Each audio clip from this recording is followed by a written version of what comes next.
Olá, internautas, tudo bem com vocês? Espero que sim. Sejam bem-vindos a mais um episódio do Renata Sanches Podcast. O podcast onde nada é coincidência, é tudo providência. E vamos mandar um abraço carinhoso para você que nos assiste dos estados do Rio de Janeiro, de São Paulo, de Minas Gerais e, claro, para você do Paraná. E também para você que nos assiste do outro lado do mundo. É isso mesmo, nós temos audiência na Europa, em alguns países como Portugal, Espanha, Itália. E hoje nós estamos aqui reunidos porque temos uma pessoa muito especial que vai bater um bate-papo conosco aqui, que é a Thalita Souza, psicóloga. Vai nos contar sobre a formação dela, sobre o que ela veio fazer aqui hoje, que é responder nossas dúvidas, nossas indagações, e eu tenho certeza que você vai gostar muito desse bate-papo. Boa tarde, seja bem-vinda, Thalita. Boa tarde, Renata. Boa tarde ao público que acompanha. É um prazer estar aqui com você e uma honra dividir esse espaço com você para a gente estar compartilhando algumas informações, principalmente acerca aí da minha trajetória.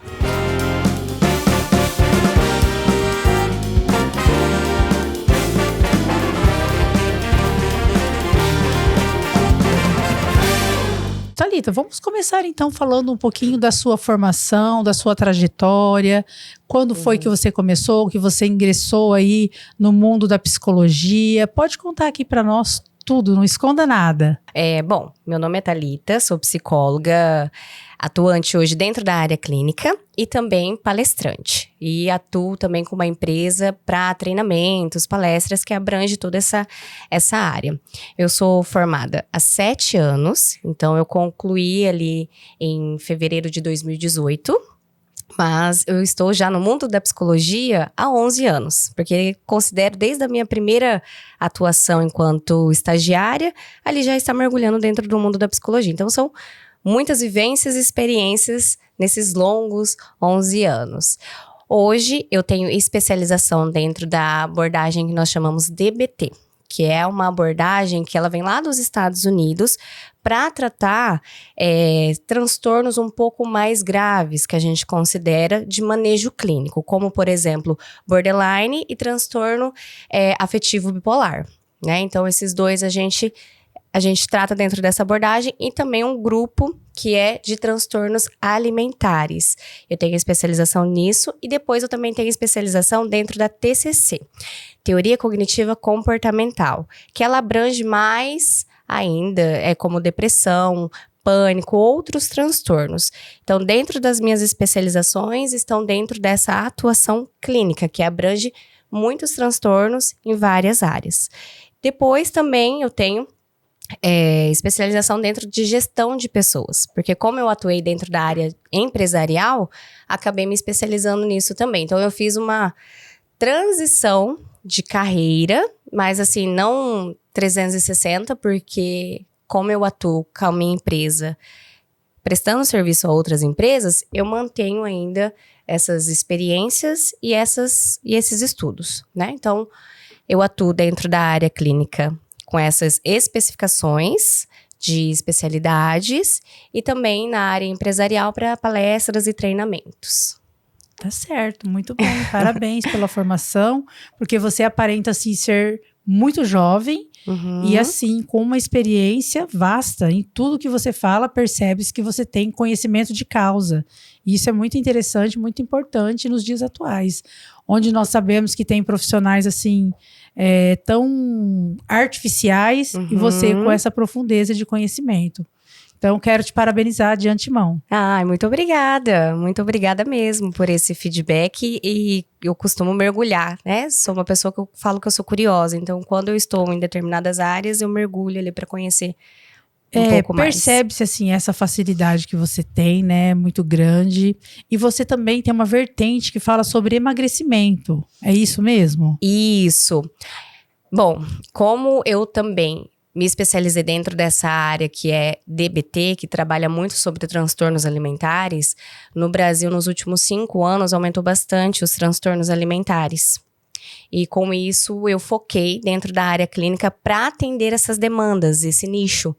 E dentro de 1 ano, eu peguei, arregacei as mangas, como se diz, e nichei mais, né? Onde eu consegui trabalhar de uma forma mais específica para conseguir atrair esse público. Visto que também veio o Monjaro no mercado e todas essas questões, eu aproveitei todas as minhas especializações, as minhas bagagens e comecei a trabalhar em cima desse nicho, que hoje é a minha paixão. Eu amo trabalhar com esse nicho. Para encontrar a Thalita, psicóloga, como é que eu faço, Thalita? Uhum. Onde que você atua? Onde que eu posso encontrar a Thalita? Se eu quiser contratar a Thalita, tanto para palestras ou para clinicar, é assim que vocês se expressam? Isso, para clinicar. Eu quero contratar, eu quero ser sua paciente. Como que eu faço para te achar? Uhum. Pode entrar nas minhas redes sociais. Que é arroba? No Instagram, é @Thalita, TALYTH Souza, com Z. Lá vai ter um link na bio, onde vai ter acesso direto ao WhatsApp para estar agendando. Então, agendamentos para avaliação psicológica, para atendimento clínico e também para entrar em contato para palestras nas empresas, principalmente agora nessa questão do Setembro Amarelo, tudo por lá. Né? Nós também agora lançamos um canal no YouTube para ficar produzindo conteúdos e as pessoas podem me acompanhar por lá também. Que legal, você tá em todas as redes. Estou em todas as redes, todo lugar. Eu falei, onde que der para aparecer, eu estou lá para mostrar o meu trabalho. TikTok, Facebook, Instagram, YouTube, jornal impresso também. Conta um pouquinho aí do jornal impresso. Pois é, o jornal impresso, eu recebi o convite do querido fundador Edemar. Grossi. Isso, sou fãzaça também. Ele era bem amigo do meu pai, né? E sempre fazia algumas reportagens ali sobre o meu crescimento de carreira, quando eu me formei, algumas coisas assim. Até que eu recebi o convite, né? De eu ser colunista do jornal dele, com uma coluna semanal para falar sobre psicologia. Na hora, eu aceitei. Então, toda semana eu pego algum tema, seja temas quentes que estão em alta, e transformo numa linguagem que dê para falar sobre a psicologia. Nossa, que interessante, Thalita. Uhum. E até ouvi as pessoas falando assim, nossa, que críticas a gente sempre vai receber. Ah, isso aí. Né? Mas, nossa, o que você quer agora com o jornal? Mas a visibilidade que tem em grupos diferentes, né, de faixa etária, de atividade mesmo de trabalho, eu estava até buscando no Mercadão um exemplar, porque eu sempre vou lá buscar. E de repente eu me deparei com um casal de ex-bancários de Colorado que faziam o acompanhamento da leitura da minha coluna semanalmente. Então, para mim, isso é enriquecedor. Nossa, é maravilhoso. Uhum. Então, assim, as palavras, elas ecoam, né? De algum jeito, eu tenho uma vontade, um propósito das minhas palavras chegarem em alguém e serem boas, de alguma forma. E eu acho que eu encontrei uma forma, de formas diferentes, mas que chegam. Com certeza. Por isso que você está, assim, super reconhecida. Não é nem conhecida. É reconhecida. Onde você coloca o pé, brilha uma estrelinha, Thalita. É assim que você tá. Agradeço. Eu não... O que essa foto representa na vida da Thalita? Ah, gente. Eu prometi pra mim mesmo que eu não ia me emocionar aqui, viu? Que eu sou mais difícil de chorar, mas, como se diz, esse daí é o meu ponto fraco. É meu ponto fraco.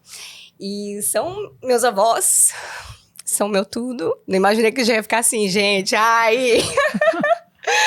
Mas eles são a base de tudo que eu sou hoje. Tudo que eu construí foram graças a eles. Esse da foto, que é o famoso capitão. O capitão. Todo mundo conhece aqui no município. Pela braveza dele, ninguém peitava ele, jamais. Mas ele foi uma pessoa muito importante que me criou. Então, eu devo tudo a ele.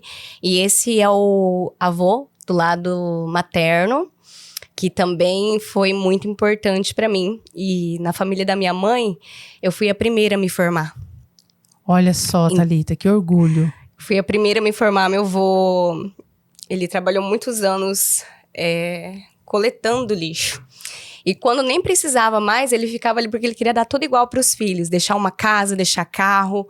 Ele trabalhou por muitos anos. E ele teve muitos AVCs. No total foram 7 AVCs.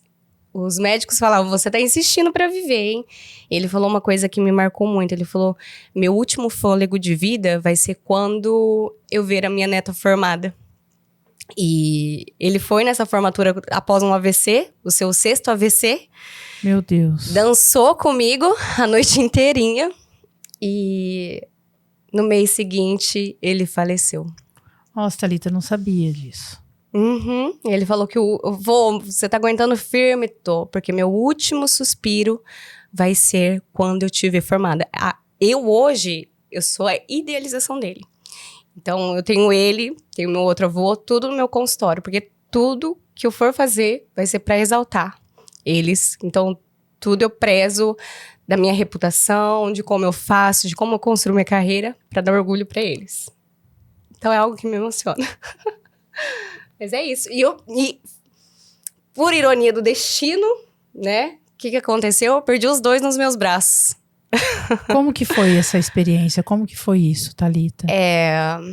O primeiro foi o parte materna, que ele sofreu um AVC na minha frente e foi desfalecendo assim na minha frente, só que depois ele ficou internado um tempo ainda, né? Mas foi na minha frente.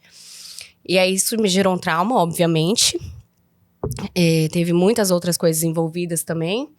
E levei ele no hospital, tudo. O meu avô que me criou, que é esse da foto, o famoso capitão, eu cuidei dele enquanto tinha câncer, ele queria desistir da vida, eu falei, você não vai desistir, e eu dava comida na boca pra ele. Então, meus avós eu sempre cuidei, de ficar em hospital, de dar banho, dar comida na boca, eu sempre servi eles a minha vida inteirinha. Aí, na pandemia, em 2019, eu saí de Maringá e vim pra cá. Acho que foi Deus, não, tenho certeza. Eu peguei, pude conviver 4 meses com ele de forma integral. Um pouco antes da pandemia, no dia 10 de março, meu pai me grita às 7 horas da manhã. Porque sempre foi eu pra resolver tudo, de questão de família. Que foi, capitão, a hora que eu chego, meu avô ter uma parada cardíaca. E a imagem até hoje na minha cabeça, né? Só que como eu já tinha perdido o anterior também, a minha cabeça entrou em transe e eu falei, fiquei em choque. E ali ele partiu nos meus braços. Meu Deus. Aqui em Paranacite. E foi assim, as 2 pessoas que são, né, importantíssimas na minha vida, Deus fez com que eles partissem do meu braço. Então, é forte. A gente sempre teve a comédia como escape da família. Minha família é muito sarrista, né? E quando eu perdi meu avô capitão, paterno, nos meus braços, lá no hospital, que, né, confirmaram o óbito dele, eu comecei a rir. Eu ria. Foi uma forma de eu lidar com a dor. Mas foi bem difícil, fiquei um bom tempo sem ver fotos dele e tudo mais. Mas não fiquei chegando a questionar Deus, não. Falei, bom, se isso aconteceu... Foi da permissão dele. Foi da permissão, pra ficar mais forte. Que não existe dor pior do que você perder alguém que você ama nos seus braços. Porque você se sente impotente, você se culpa por não ter feito algo, por não ter conseguido salvar a vida. Mas depois eu fui me reajustando e... hoje... eu entendo. Foi pra ficar mais forte, porque viria na frente. Mas essa é um pedaço da minha história que quase, na verdade, 99% das pessoas não sabem. Obrigada por compartilhar conosco, obrigada pela confiança. Por nada. Quer tomar uma água, não, quer se recompor? Não, tá tranquilo. Tudo certo? Tá tranquilo. Tá tudo certo, pode seguir. Então vamos lá. Você mencionou que esperou 2 anos... trabalhou, guardou dinheiro e enfrentou a falta de apoio para entrar na faculdade. O que era esse sonho da psicologia para você? Porque quando a gente ouve a sua história, vem uma palavra na nossa mente, que é convicção.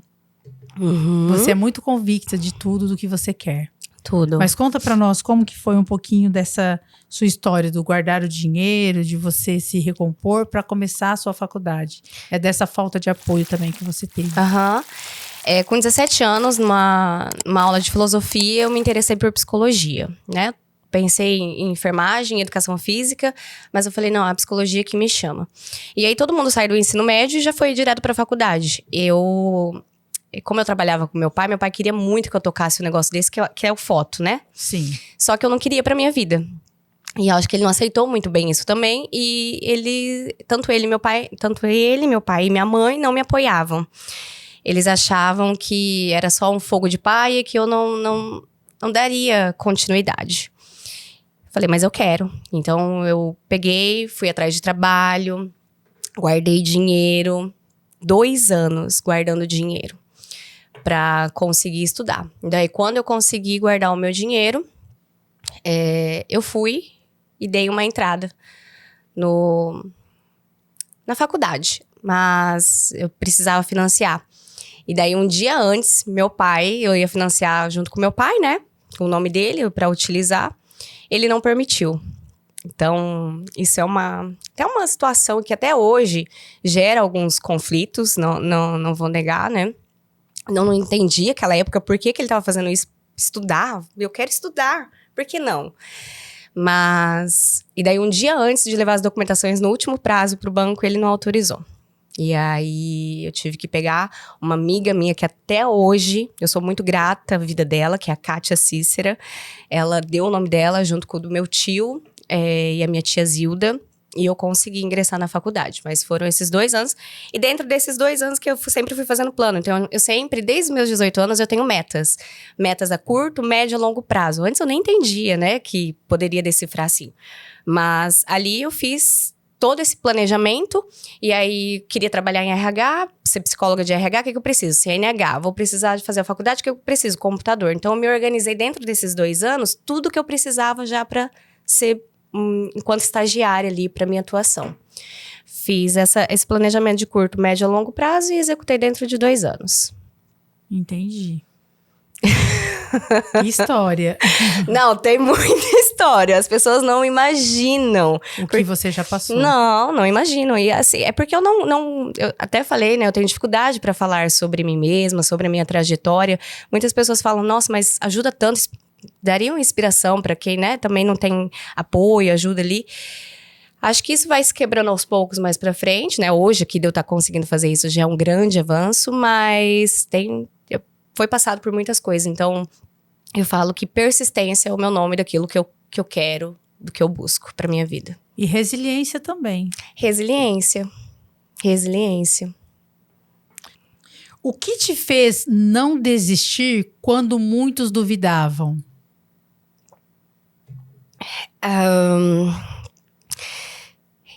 Teimosia.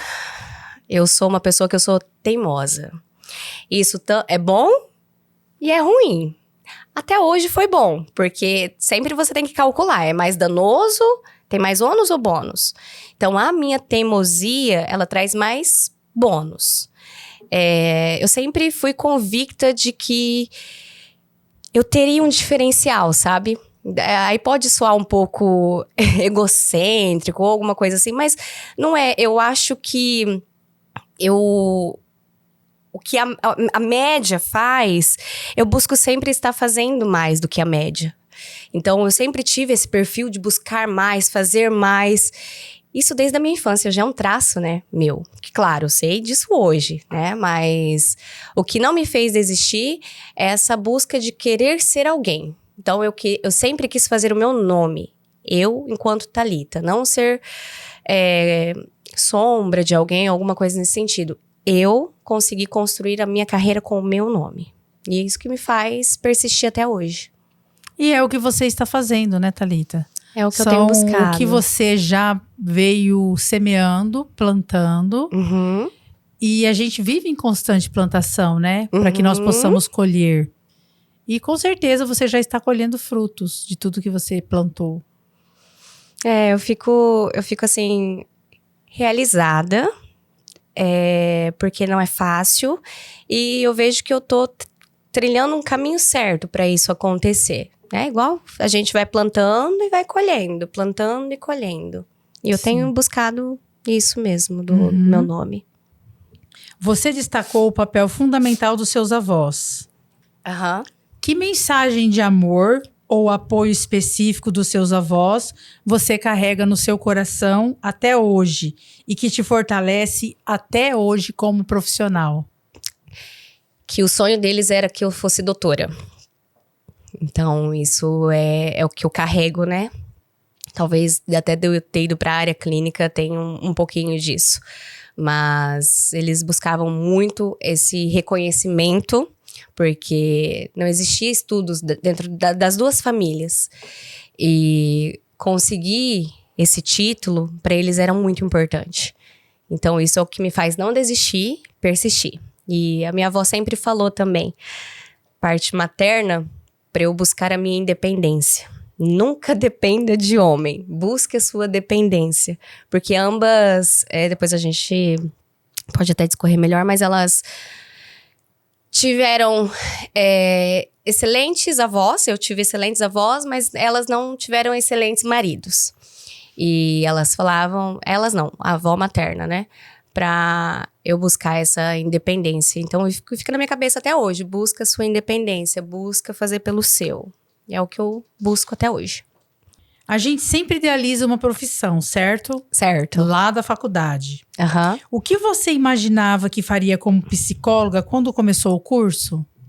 O que eu imaginava, eu assistia muitos filmes que eu via aquelas mulheres, vamos utilizar o termo que eu acho que tá bem desgastado, mas empoderada. As mulheres andavam de salto, era nas empresas, as boss. Eu visualizava muito eu assim, trabalhando em empresas, em grandes empresas multinacionais, e eu dando treinamentos, porque a comunicação sempre fez parte de mim, eu sempre busquei por isso. Daí, o que eu visualizava era isso, e o que eu corri atrás foi disso. Que bacana saber. Qual foi o desvio de rota mais significativo que te levou para a clínica? Pois é, foi dentro desse mundo, eu atuando na área clínica, eu cheguei a atuar em empresa multinacional, empresa grande, eu rodava o Brasil inteiro. Sério? Aham. Por quanto tempo você fez isso? Fiquei 3 anos. Daí, o que eu tinha planejado lá atrás, aos 18 anos, de tirar a CNH para eu rodar o Brasil, fazendo treinamento. E você ia dirigindo? Eu dirigindo. Aos 23 anos, pela primeira vez eu peguei o carro, fui na madrugada pro estado de São Paulo, dirigindo sozinha. Eu lembro até hoje que eu cheguei dura. Mas eu falava assim, tem que ir, eu vou. Então, eu viajava vários estados para ficar dando treinamentos, fazendo contratações. E eu fiz isso por um bom tempo. Meu Deus, parabéns. Daí, o que aconteceu? O desvio de rota. Eu peguei, me frustrei com a área empresarial, porque o plano de carreira era muito longo. Então, eu era recém-formada, basicamente, ali, com 2 anos de formada, né? Ganhando pouco, só que você tinha vasta experiência. Só que o plano de carreira, para eu ganhar bem, assim, sei lá, 5 mil reais na época, vamos supor, eu tinha que ficar 10 anos na empresa. Daí eu comecei a ficar fazendo cálculo, sabe? Eu tinha limitação de não conseguir trabalhar, eu levei advertência por trabalhar demais. Então, eu sou uma pessoa que eu sou muito focada. Não me dê meta, porque eu não importa o que aconteça, eu tenho que entregar o que você me pediu. E aí, isso começou a me desgastar. Eu falei, mas eu tô levando advertência por eu trabalhar demais. Calma aí, tá errado. Eu tenho que investir essa minha energia, então, no meu próprio negócio. Como que eu vou fazer isso? Foi a hora que eu comecei a pensar na clínica. Que na clínica eu teria autonomia, seria o meu próprio negócio. E aí, eu comecei a fazer essa transição para a área clínica. Entendi. Agora nós vamos falar aqui de um assunto que eu falei aqui, né, no início, eu falei assim, onde você coloca o pé, tem uma estrelinha brilhando ali. Uhum. E tem mesmo. Tem aqui algumas fotos e nós queremos muito que você comente sobre essas fotos. Então, ele veio fazer uma visita aqui em Paranacite junto com o filho dele, né, o Ratinho Júnior, e eu aproveitei e tirei uma foto quando criança ali com ele. E mal sabia que... O que te reservava no futuro. O que o futuro me reservava. Olha aí, essa aí. Você chegou a comentar com ele sobre a foto que você tinha? Mostrei pra ele, mostrei. Você foi planejada. Totalmente planejada, já tava ali, falei pro meu pai, já procura essa foto, porque eu sabia da foto, né, que eu vou mostrar pro Ratinho. E no almoço com ele, na casa dele, eu mostrei. E você foi a convite, a trabalho?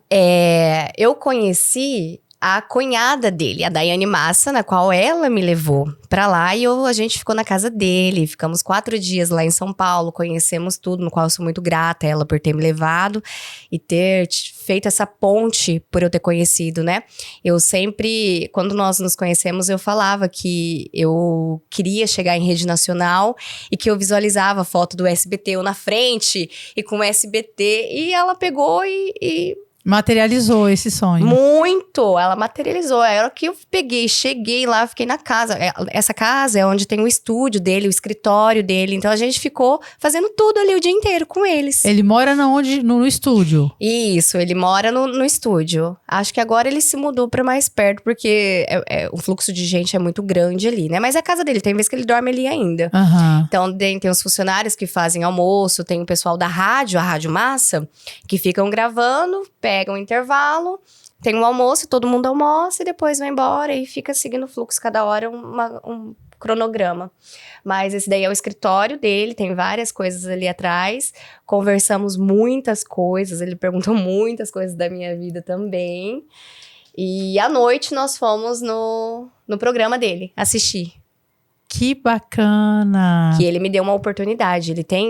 Eu não pedi nada, né? Não falei, ele não sabia nada desse meu sonho. Mas ele tem um feeling, ele tem uma sensibilidade, não à toa onde ele tá, né? Muito grande. Então nós ficamos bem na frente ali no auditório.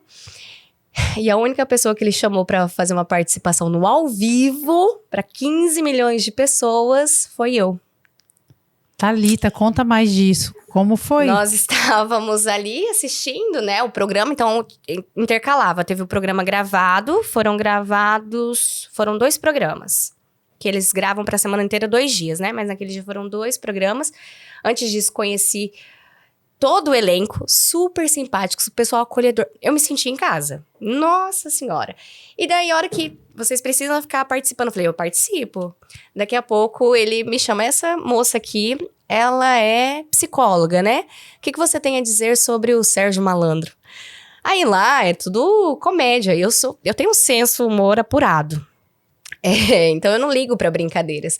Paguei e falei, olha, o seu caso é complexo, mas tem jeito. Nos bastidores, ficou um clima de que, assim, o pessoal falando, você foi bem nessa. Nossa, porque o Sérgio Malandro, ele é de ficar tirando sarro, né? Sim. Daí, ele devolveu falando, você parece a tiazinha. Porque ele que lançou a tiazinha, né? Aí ele ficou me olhando assim, ele falou, nossa, mas você lembra tanta tiazinha? E começou a cantar, vai tiazinha, isso no ao vivo. E eu entrei na brincadeira, eu não ia falar assim, não, por conta da minha profissão, disse, né, como que vai pegar? Eu falei, não, eu entro muito na brincadeira. E comecei a dançar até o chão de tiazinha. E isso virou um meme que se espalhou. Ali todo mundo viralizou. E todo mundo começou a ficar me chamando de tiazinha, tudo. E eu entrei na brincadeira tranquilamente. E no final, eu tenho até um vídeo gravado que eu fiquei conversando com o Sérgio Malandro, tudo, o pessoal. E o Ratinho indo embora, ele para e me dá um beijo muito carinhoso, assim, na bochecha. Sabe aquele fraternal mesmo, assim? Aquela coisa amorosa. E eu falei, poxa, acho que ele gostou mesmo de mim. E me chamou pra ir na fazenda dele. Logo vou na sua fazenda, viu, Ratinho? Ô, Ratinho, vamos aqui deixar o nosso registro, nossos aplausos a você, eu que sou fã, né? Eu acredito que tem muitos fãs do Ratinho espalhados aí pelo Brasil. E que honra, né? Obrigada por você ter tratado tão bem a nossa conterrânea aqui, a Thalita. Muito bem, uma pessoa extraordinária, uma pessoa simples. Que comunicador que eu mais admiro, eu pude ter a honra de partilhar vários dias com ele. Isso pra mim não tem preço, tem valor. Que legal, muito bacana. Agora vamos falar ali, olha ali. E essa foto? Ah, essa foto também. Olha, gente, eu falo que eu tenho o quadro dos sonhos, mas é mental. Eu não fico desenhando, assim, manualmente, mas eu desenho na minha cabeça. E eu tinha essa imagem na minha cabeça que eu daria ainda uma entrevista no programa Pânico, que era o meu sonho de vida. E que graças ao meu amigo Daniel Leopoldino, ele pôde fazer essa ponte e realizar esse meu sonho. Esse Daniel Leopoldino é de lá? Ele é de São Paulo e ele trabalha ali no meio, né? E eu conheci ele este ano que eu conheci ele, mas a gente já criou um vínculo muito forte. É uma pessoa muito boa, muito do bem. E a gente conversando, ele me levou para conhecer o trabalho dele e de repente conversei com a produtora que era Paulinha. Ela falou: "Você fala muito bem, você é muito inteligente. Eu adorei, você já vai pro ar." As minhas coisas acontecem tudo assim, não tenho. Olha, você vai estudar pra falar sobre esse tema. Só que eu falo que eu já fui me preparando anos pra isso, estudando muito. Sim. Essa prontidão não é assim, do nada. Não, porque eu falei, quando eu tiver pra chegar em algum lugar, eu preciso estar minimamente pronta. Então eu fiz o dever de casa por anos. E quando eu cheguei lá, ele falou: "Você vai falar desse tema aqui agora no ao vivo", em 5 minutos. Que era pra eu falar, só subi a escada e já falei no ao vivo. E era o que o tema? O tema pra falar sobre o choro do Neymar. Da goleada que ele levou no acho Santos. que eu acompanhei. De 6-0. Eu acabei falando sobre isso, porque ele tem uma resistência a tratamento psicológico. Ele tem algumas falas que vai contra aos psicólogos, né? Ele não acredita muito nesse trabalho. E eu peguei e falei sobre isso. E falei que ele tem altas habilidades, porque nós temos vários tipos de habilidades. Nós temos de inteligência verbal, inteligência não verbal, inteligência corporal. E ele tem muita inteligência corporal. É o nível mais alto que tem de inteligência corporal, é a dele. Só que nós também precisamos cuidar do mente e corpo. E essa mente e o corpo é trabalhar também a inteligência emocional, porque como ele é o astro mundial, ele sofre muita pressão, que numa situação de estresse, qualquer um desestabiliza. Então, se ele treinasse essa parte, assim como o Cristiano Ronaldo faz, que ele foca muito em mentalidade, talvez as respostas dele seria outra e ajudaria até mesmo no desempenho dele enquanto profissional. Foi isso que eu falei. Aí mandei o amigo dele enviar pra ele o vídeo da entrevista. Com certeza ele deve ter visto. Acredito que sim. E essa foto aí, Thalita? Essa foto também foi um marco na minha carreira, que eu falo, nossa Deus, mas eu penso em muitas pessoas grandes, né? E Deus tem realizado eu ter acesso só a pessoas muito grandes nacionalmente e mundialmente. E eu tive a honra de conhecer essa pessoa fenomenal que é o Whindersson Nunes. Eu pude conhecer o lado humano dele, o lado emocional dele.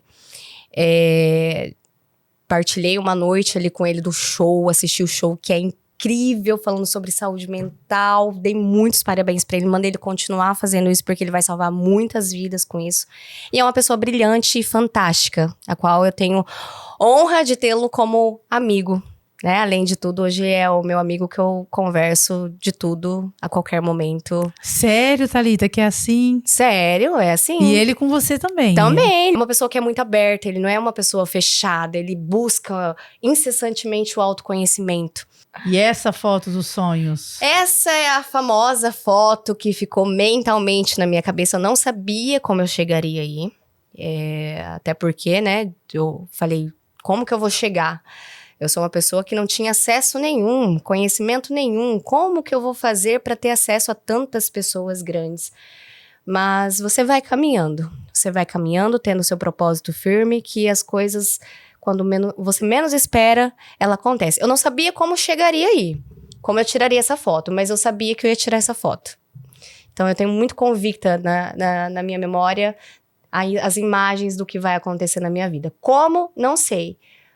Mas eu vou buscando meios para que isso aconteça.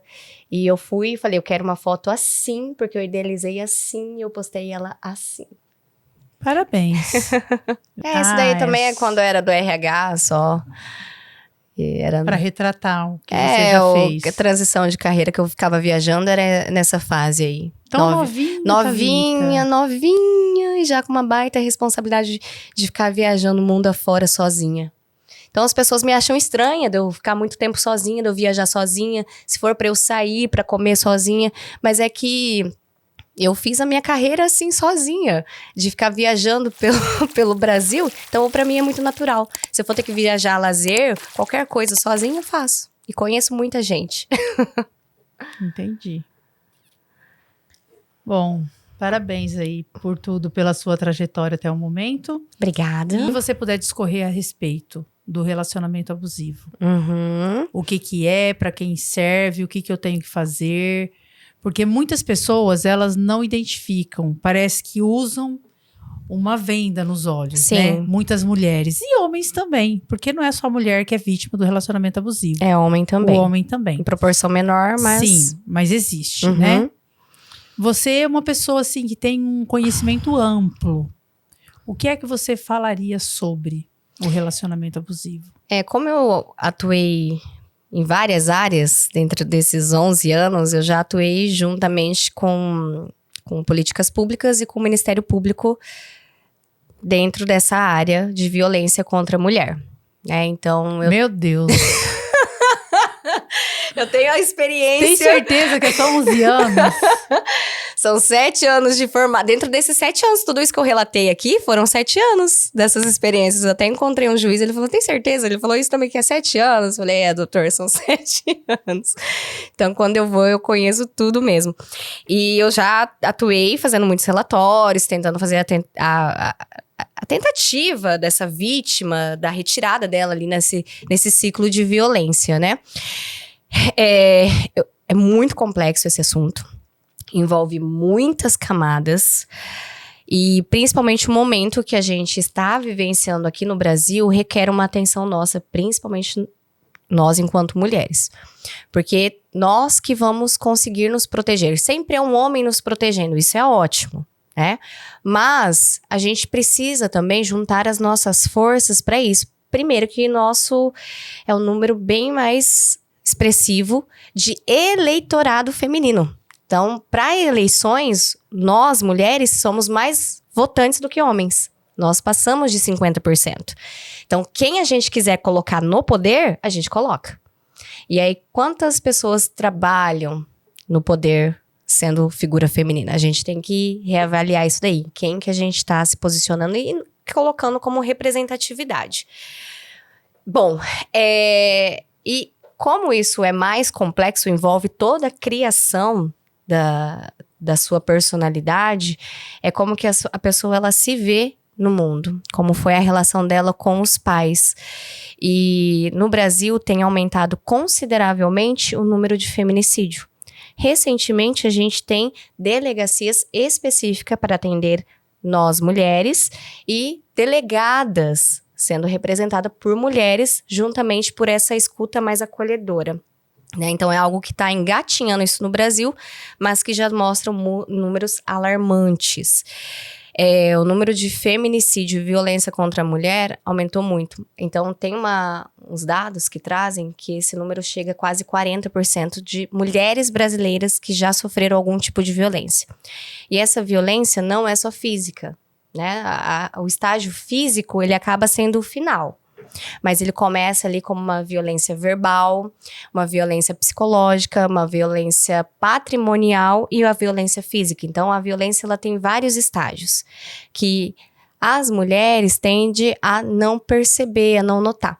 Porque diferente dos homens, a gente cria o homem que a gente se apaixona. A gente idealiza ele. E quando as mulheres estão apaixonadas, elas vão tolerando muitas coisas. Mas essa dinâmica de se relacionar, ela é muito mais complexa porque tem coisas que vão de genéticas, epigenéticas e como que ela se relacionou com os pais ou as figuras dela de proteção desde a infância. Então, para você sair de um relacionamento abusivo, não é fácil. E para você entrar é muito fácil, porque a gente tem padrão de comportamentos repetição de comportamentos. Então, quando a gente vai se relacionar com algum parceiro, existem padrões. O que eu sugiro é que a pessoa comece a identificar. E tem níveis de apegados e desapegados, né? E tem os perfis também masculino, que eles escolhem as presas. Então, essas pessoas que recebem algum tipo de violência, a pessoa que é o abusador, ele já conseguiu identificar isso logo no início. Entendi. Através da fragilidade, da vulnerabilidade, onde ele vai moldando. Então, ele começa aos poucos. O limite quem dá é você. E daí ele vai indo aos poucos para que ele consiga, de repente, estar dominando todo o território. E se a gente for buscar dentro do contexto histórico, nós mulheres sempre tivemos que ser submissas aos homens. E aqui eu não quero levantar alguma bandeira de militância de forma alguma, mas é uma forma para que a gente se desperte e entender como que é o papel da mulher. O papel da mulher, por muitos anos, foi de servir. Recentemente, há pouco tempo na história, a gente está tendo tanta liberdade, né? Então, a mulher, ela sempre teve que estar ali para procriar, e que, faz parte do sentido da vida e até a continuação da humanidade, e também para servir o marido e os filhos. Ela não tinha direito, né? Nós podemos votar faz menos de 100 anos, foi em 1932 quando nós podemos votar aqui no Brasil.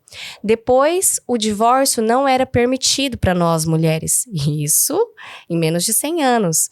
Daí, se um homem pegasse uma mulher traindo, ele teria um direito e nem seria julgado por defender a sua honra, poderia matá-la. Então, isso... Legítima defesa da honra. Isso. Você, né, tem propriedades técnicas para falar esses termos. E é exatamente isso. Onde, se a gente for ver, é muito recente para estar impregnado dentro da nossa construção enquanto sociedade. E tudo isso tem um preço. A gente hoje, eu falo que hoje eu tenho uma liberdade que minhas avós não tiveram.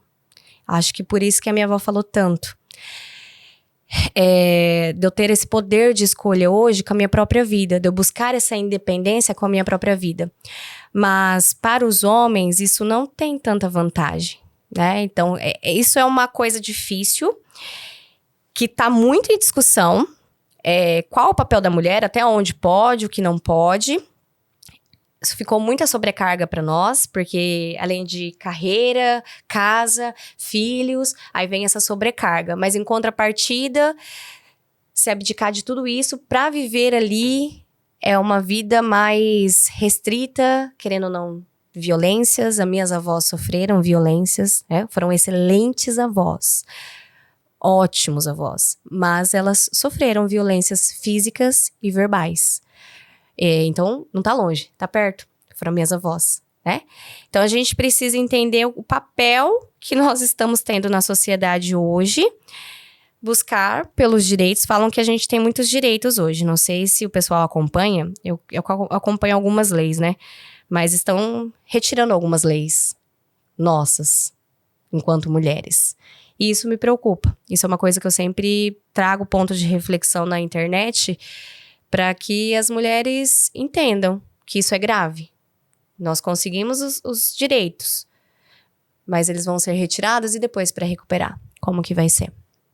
Mas tem os estágios de violências devido principalmente à liberdade da mulher, que o homem historicamente, tá? Tudo isso que eu falo é que não é de agora. Historicamente, a mulher sempre esteve ali para servir, para ser submissa. E quando você contraria esse homem, aí existe uma dificuldade dele compreender que fere, querendo ou não, algo que está intrínseco nele ainda enquanto homem. Tá aí. Filosofou, discorreu, abordou o tema de uma forma inteligente e muito saudável. Uhum. Thalita, porque infelizmente nós estamos chegando ao final já desse programa.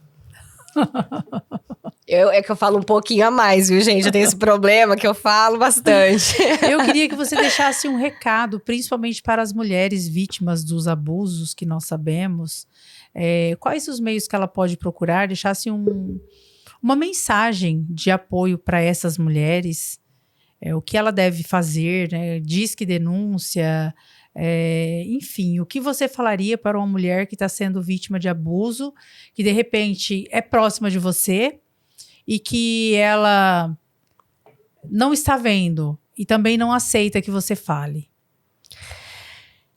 Primeira coisa, a pessoa tem que querer. Nós temos o Estado como protetor, que entra com as leis. Só que até chegar o Estado para proteger, pode não dar tempo, que é onde acontece o feminicídio. Então, primeira coisa é a pessoa aceitar que ela não está numa relação saudável. Mesmo que ela ame essa pessoa, existe um mundo fora ali. Existe 8 bilhões de pessoas no mundo. E pode acontecer essa paixão de novo, que isso não é saudável. A pessoa precisa perceber. E com certeza, ela vê os sinais, só que ela tampa com a peneira ali. Buscar uma ajuda psicológica é um fator importantíssimo. O parceiro não vai apoiá-la. O parceiro vai falar que não precisa. Eu sugiro que até nem comente com o parceiro, que você busque por conta própria para tentar sair disso. Para identificação, se for algo que for cada vez mais complexo no sentido de uma violência física, denuncia. Tem que denunciar imediatamente essa pessoa para pedir a Maria da Penha como uma proteção, né? Certo. Então, isso você consegue fazendo como? Ligando no Disque Denúncia que tem da mulher, só não vou me recordar o número agora, ou indo até uma instituição governamental que também acolhe, seja na Delegacia da Mulher. Nossa cidade é pequena, não tem, então pode ser dentro do CREAS ou CRAS, que pode ter profissionais para acolher ali essa mulher, ou ir diretamente no Ministério Público. Você pode agendar diretamente com o promotor. Você nem precisa passar por advogado ou alguma coisa assim. Essas denúncias também já podem ser recebidas diretamente no Ministério Público como uma proteção. Além da delegacia, que é a porta de entrada para fazer o boletim de ocorrência. Thalita, em nome da equipe Renata Sanches Podcast, da nossa produção e de todos os nossos espectadores, de todos os internautas que nos assistem, que nos seguem, eu quero agradecer você por essa entrega maravilhosa que você fez aqui. Você abriu o seu coração. Abri. E isso não é com todos os participantes que acontece, essa abertura, essa entrega que você teve. Então, quero te agradecer. Quero pedir para que todos os internautas, né, compartilhem esse vídeo, encaminhe esse vídeo para um amigo, para alguém da sua família, porque foi rico demais em conhecimento. Então, muito obrigada a você por essa entrega e por essa aula que você nos deu aqui, tá bom? Pela sua humildade de ter aceitado participar do nosso podcast. Então, o que você merece aqui agora é uma salva de palmas. Eu que agradeço. Muito obrigada pelo convite. E, de fato, essa é a primeira vez que eu me abro tanto, né? A primeira vez mesmo. E com certeza eu me abri no lugar certo. Você foi muito respeitosa e teve muito tato comigo. Eu agradeço muito. Eu que agradeço. E é isso, pessoal. Se você não se inscreveu ainda no nosso canal no YouTube, se inscreva, ative o sininho e não se esqueça de encaminhar esse vídeo que é muito interessante para todos que você conhece. Até a próxima!